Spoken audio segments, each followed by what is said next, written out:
दीदी आपका अचानक कैसे आना हुआ? अरे भाभी बस क्या बताऊं, प्रिया का बहुत मन कर रहा था नानी से मिलने का। कल से रट लगाई बैठी थी कि मुझे नानी के पास जाना है, नानी के पास जाना है। बड़ी मुश्किल से रात को चुप करके सुलाया था, तो सोचा सुबह सुबह मिला कर ले आती हूँ इसे। बहुत अच्छा किया दीदी आपने। लेकिन ये क्या, आप सिर्फ मिलने के लिए आई हैं? अरे भाभी कैसी बात कर रही हो आप? यहाँ क्या सिर्फ मैं अपनी शक्ल दिखाने आई हूँ? अरे मैं तो यहाँ हफ्ता भर रह के जाऊंगी। लेकिन दीदी आप अपने कपड़े वगैरह तो लेकर ही नहीं आई हो, और फिर मायके में खाली हाथ आना अच्छा नहीं लगता।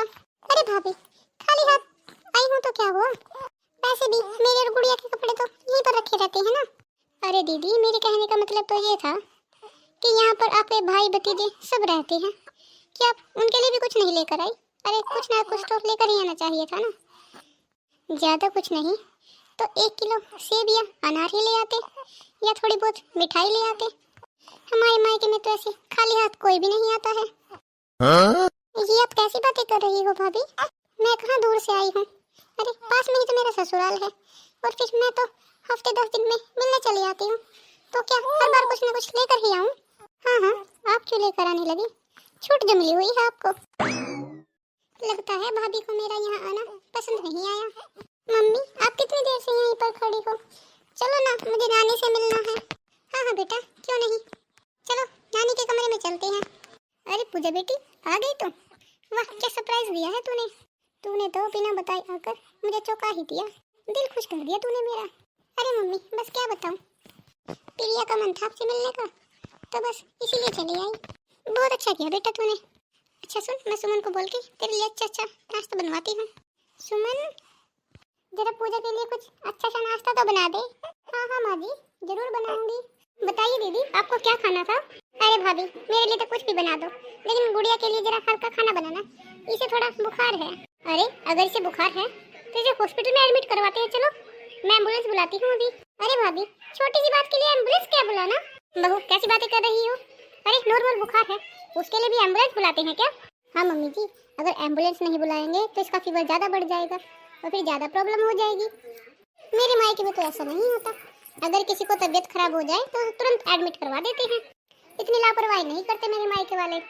अरे आप सब तो एक पैसे के लिए कंजूसी कर रही हो, अगर गुड़िया 2 दिन एडमिट हो जाएगी तो ठीक ही हो जाएगी ना, उसके लिए आपको पैसे बचाने की क्या जरूरत है? देख बहू अब तेरा बहुत ज्यादा हो गया है। अरे नॉर्मल से बुखार के लिए कोई एम्बुलेंस बुलवाता है क्या? और तेरे मायके में क्या होता है क्या नहीं, ये सब तो हमें क्यों बता रही है? मम्मी हम अपने कमरे में आराम करने जा रहे हैं, जैसे ही खाना बन जाए तो हमें आवाज लगा लेना। अरे मैडम सुनो ना, देखो मैं तुम्हारे लिए आज शॉपिंग करके आया हूँ। क्या शॉपिंग करके आए हो, क्या लाए हो मेरे लिए?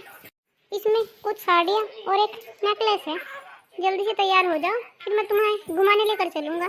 बताओ कैसी लगी तुम्हें ये साड़ी? ये भी कोई साड़ी है? अरे ऐसी साड़ी मैंने अपने मायके में कभी नहीं पहनी, मेरे मायके वाले तो 2-2, 3-3 हजार रुपए की साड़ी लाते थे, और आप ये 400-500 रुपए की साड़ी ले आए, वो भी रोड सेल से। क्या देखकर मैंने आपके साथ शादी की थी?